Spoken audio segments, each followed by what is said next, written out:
नमस्कार, मैं हूं डॉक्टर शाकिर अमरोही। चुनावी चेहरे ऐसे सामने आ गए हैं जिससे चुनाव के समीकरण एकदम बदल गए। लोग नौगामा सादात को लेकर अब अपने अपने कयास लगाने लगे हैं। कौन कैंडिडेट वहां जीतेगा, कौन कैंडिडेट वहां पर जो है माइनस हो रहा है, इसे लेकर घर घर में चर्चा है। आप देख रहे होंगे नौगामा सादात सीट अभी 2012 में बनी थी, उसका स्वरूप 2012 में डेवलप हुआ है। इसमें सबसे पहले जो विधायक बने वो अशफाक अली खां साहब बने थे। अशफाक अली खां साहब समाजवादी पार्टी से चुनाव जीते थे। उसके बाद दूसरा वहाँ जब चुनाव हुआ अर्थात 2017 में, वहाँ पर क्रिकेटर चेतन चौहान जी आ गए भारतीय जनता पार्टी से और चेतन चौहान जी ने वहाँ पर फतेह हासिल की। इत्तेफाक से चौहान साहब की डेथ हो गई और उनकी धर्मपत्नी संगीता चौहान जी को बीजेपी ने दोबारा से उतारा और उन्होंने भी फतेह हासिल की। किसी को उम्मीद नहीं थी कि संगीता चौहान जी का टिकट काट कर बीजेपी पूर्व सांसद देवेंद्र नागपाल जी को अपना प्रत्याशी बनाएगी। इधर समाजवादी पार्टी ने भी अपने पुराने प्रत्याशी मौलाना आब्दी साहब को अपना प्रत्याशी बदल दिया और उनकी जगह पर हसनपुर से पूर्व कैबिनेट मिनिस्टर रहे समाजवादी पार्टी के दिग्गज नेता आपके कमाल अख्तर साहब को इंट्रोड्यूस कराया। यहाँ पर 2 टिकट फाइनल हो चुके हैं। बसपा के चेहरे पर सबकी नजरें लगी हैं, क्योंकि बसपा कुछ ऐसे गणित बनते चले आ रहे हैं जातिगत आधार पर कि अगर बसपा कौन सा प्रत्याशी सामने लाएगी, दोनों प्रत्याशियों का गणित एकदम चेंज होने लगेगा। इसी मुद्दे को लेकर हमने भारतीय जनता पार्टी और समाजवादी पार्टी से 2 अपने स्थानीय नेताओं को बुलाया है और इनका चयन हमने बहुत सोच समझ के किया है। मैं उनका तारुफ करा देता हूं कि समाजवादी पार्टी से निर्मोज यादव जी हैं, जो यहां जिलाध्यक्ष हैं, सब लोग जानते हैं। वो बहुत तेज तर्रार और पैनी नजर रखते हैं सियासत में। वो बताएंगे कि आखिर कमाल साहब नौगामा सादात के लिए इतने सूटेबल क्यों हैं और आने वाले जो हमारा पीरियड है उस पीरियड में समाजवादी पार्टी के सामने जो वर्किंग उनका एजेंडा है वो क्या होगा। ऐसे ही भारतीय जनता पार्टी से हमारे साथ हमारी बहन ये डॉक्टर विनीता सैनी जी आई हुई हैं और डॉक्टर विनीता सैनी महिला विंग की पश्चिमी उत्तर प्रदेश की बड़ी नेता हैं, उपाध्यक्ष हैं और इनको नौगामा सादात सीट से इनको प्रभारी बनाया गया है। इनके ऊपर जिम्मेदारी है कि यह महिलाओं का पक्ष बहुत अच्छे से रखेंगे। फिर नौगामा सादात सीट पर इनका पार्टी का क्या वर्किंग एजेंडा होगा, क्या काम ऐसे रह गए हैं जो ये अब करना चाहेंगे, इन्होंने कौन सा ऐसा कारनामा किया है जिसके आधार पर ये नौगामा सादात को फतेह करना देखना चाहते हैं। एक्सपर्ट की भूमिका में डॉक्टर उप्पल फिर आज हमारे साथ हैं। डॉक्टर गुरदीप सिंह उप्पल जी एक्सपर्ट की भूमिका में अपना व्यू रखेंगे कि नौगामा सादात पर वह कैसा समझते हैं, आने वाले विधानसभा में कौन से ऐसे समीकरण हैं जो प्रभावित करेंगे। डॉक्टर उप्पल से भी उनको जानेंगे। इस बीच मैं सबसे पहले निर्मोज यादव जी को ही आमंत्रित कर रहा हूं कि वह आएं और अपना पक्ष हमारे जो दर्शक हैं उनके सामने रखें। निर्मोज यादव जी। धन्यवाद पत्रकार महोदय, आज आपने अपने डिबेट में बुलाया, इसके लिए आपका और आपके चैनल का बहुत बहुत धन्यवाद। सभी आपके पत्रकार बंधुओं का बहुत बहुत धन्यवाद। मैं कहना चाहूँगा कि नौगामा विधानसभा का स्वरूप 2012 में हुआ, नई विधानसभा बनी और नई विधानसभा पर समाजवादी पार्टी को चुना सभी वोटरों ने और समाजवादी पार्टी ने काम करके भी नौगामा विधानसभा में दिखाया। नौगामा विधानसभा में सड़कों का विकास हुआ, नौगामा विधानसभा में नए बिजली घर बने, अस्पताल बने और मूलभूत जो सुविधाएं थी वो देने का कार्य समाजवादी पार्टी ने किया। आज समाजवादी पार्टी ने 2012 से और 2017 के बीच में जितने कार्य किए हैं उनको लेकर 2022 के चुनाव में समाजवादी पार्टी पिनाह उतर रही है। और जनता ने स्वीकार भी किया है कि 2012 से 2017 में जो कार्य हुए वो विकास के कार्य हुए, लेकिन 17 के बाद किसी कारणवश जो हमारे स्वर्गीय श्री चेतन चौहान जी विधायक बने और बीजेपी के खाते में गई, लेकिन कहीं उपेक्षा सी महसूस कर रही है पूरी विधानसभा कि विकास के कार्यों में उपेक्षा रही, उनकी जो सुविधाएं मूलभूत सुविधाएं मिलनी चाहिए थी उनमें उपेक्षा रही, तो विधानसभा में कहीं ना कहीं बैक हुई है।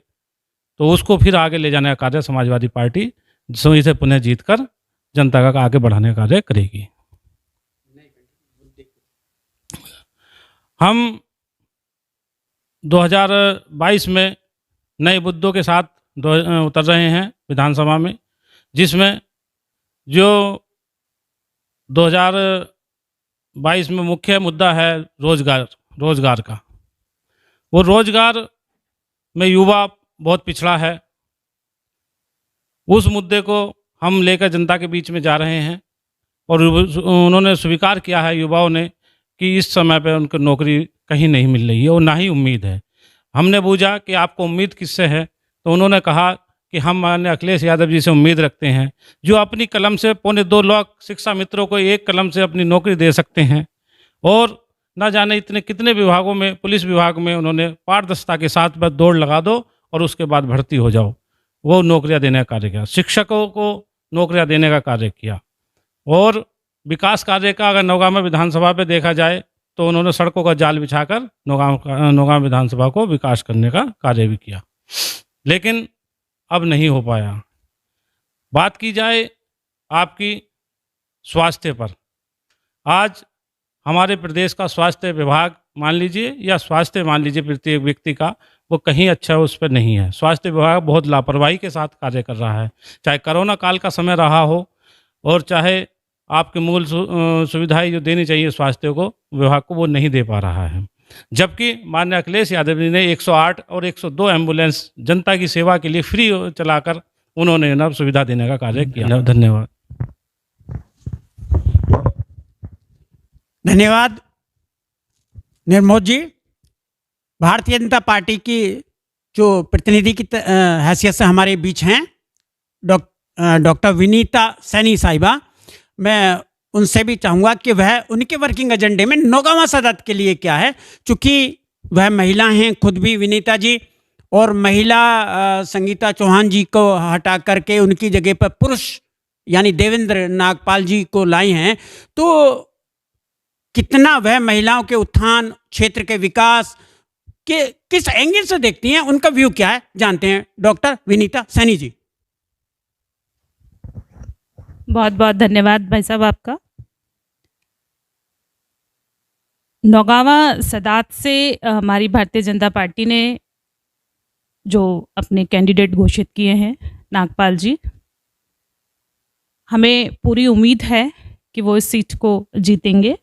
और अभी आपने कहा कि संगीता जी का टिकट कटा है। देखिए, पहले भी वहाँ पर जो विधायक के तौर पे थे माननीय चेतन चौहान जी थे, और उनके देहांत के बाद संगीता जी को टिकट हुआ था और संगीता जी उस चुनाव को जीती थी।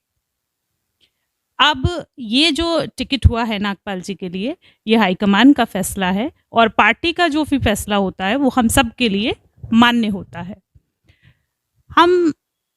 हमारा जो एजेंडा है नौगावा के लिए कि नौगावा में जो कार्य बचे हुए हैं उन कार्यों को लेकर के, और अभी हमारी जितनी भी योजनाएं चली हैं उन योजनाओं को अगर हम देखें तो नौगावा सदात के ही अंदर 7 लाख हमारे लाभार्थी हैं जो हमारी योजनाएं चली हैं, चाहे वो उज्ज्वला योजना हो, चाहे वो शौचालय वाली योजना हो, चाहे वो पेंशन वाली योजना हो। अनेकों हमारी जो योजनाएं चली हैं उन सब के जो लाभार्थी हैं उनको मिलाकर के 7 से 7.25 लाख के आसपास हमारी नौगावा विधानसभा के अंदर लाभार्थी हैं।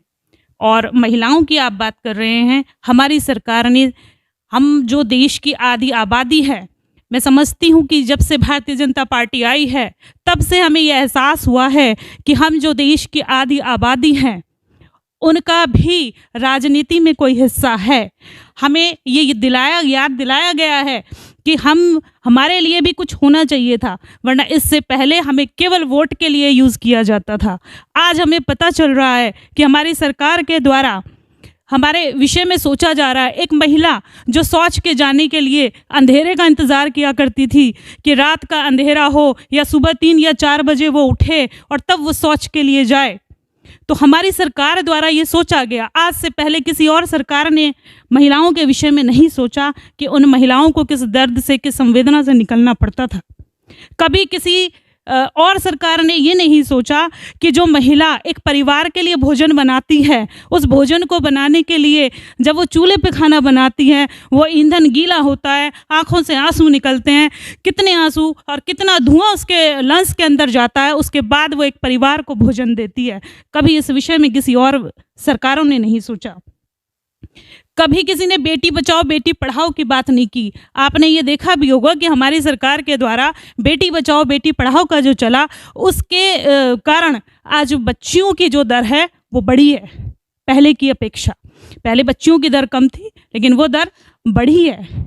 एक बहुत बड़े वर्ग के लिए, एक बहुत बड़े समुदाय के लिए मैं बात कहना चाहूँगी कि उनके हक के लिए आज तक किसी ने नहीं बोला कि जो एक समुदाय के लिए महिलाओं को तलाक तलाक तलाक कह करके उन्हें घर से निकाल दिया जाता था कि एक छत के नीचे नहीं रह सकते, उन पति पत्नी में तलाक हो गया, उनको बिल्कुल अलग कर दिया जाता था। एक उस बड़े समुदाय के लिए, इस बड़े वर्ग के लिए हमारी भारतीय जनता पार्टी ने काम किया है। तो ऐसा नहीं है कि महिलाओं की कहीं अपेक्षा हुई हो। आपने पहले भी देखा होगा कि पहले के राज में और अब के राज में कितना अंतर है। पहले बच्चियां स्कूल जाती थी, कॉलेज जाती थी, तो उनके साथ क्या होता था, उनके ऊपर ताने कशी होते थे, उनके दुपट्टे खींचे जाते थे, चैनें खिंचती थी, कानों के कुंडल खींचते थे। लेकिन मैं समझती हूँ कि जब से हमारी भाजपा सरकार बनी है तब से इस तरीके के जो किस्से हैं वो बहुत ही कम हो गए हैं, ना के बराबर। चलता हूँ और वो कंक्लूड के तौर पर बताएंगे कि नौगावा सादात कितना विकसित हुआ और कितना अभी होना बाकी है। डॉक्टर गुरदीप सिंह उप्पल।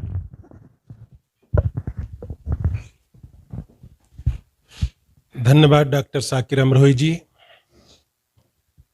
नौगावा विधानसभा की जहां तक बात है, ये विधानसभा अमरोहा सिटी के चारों तरफ घूमी हुई है।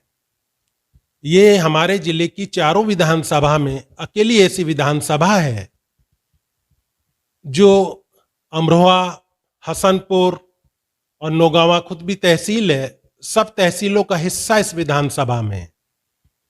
अगर हम नौगावा सादात विधानसभा के क्षेत्र की बात करें तो इधर नौगावा से हम इसे शुरू करें तो नौगावा के उधर बिजनौर जिला शुरू हो जाता है।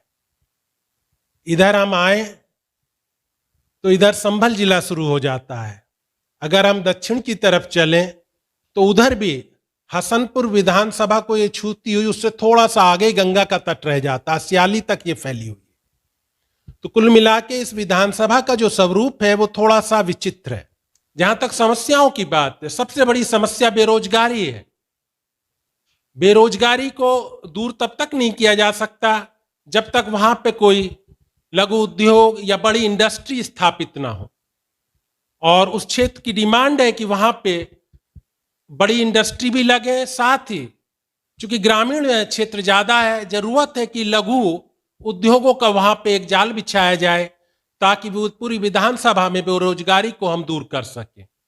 मैं उम्मीद करता हूं कि अब आगे जो चुनाव होने वाला है उसमें जो भी जनप्रतिनिधि यहाँ से निर्वाचित होंगे वो क्षेत्र की जो भी हमारी समस्याएं हैं उन पे विशेष ध्यान देंगे और जो भी पहले विकास में कमी रह गई है उसकी पूर्ति करेंगे। इन्हीं शब्दों के साथ अपनी वाणी को विराम देता हूं। धन्यवाद। धन्यवाद डॉक्टर उप्पल। आपने अच्छे और सार्थकता को काफ़ी हद तक छुआ और बताने की कोशिश किया कि नौगावा सादात विधानसभा एक ऐसे विकट संकट क्षेत्र को लेकर है जिसको अपने आप में खुद वो समस्या है। अब हम इस डिबेट को धन्यवाद।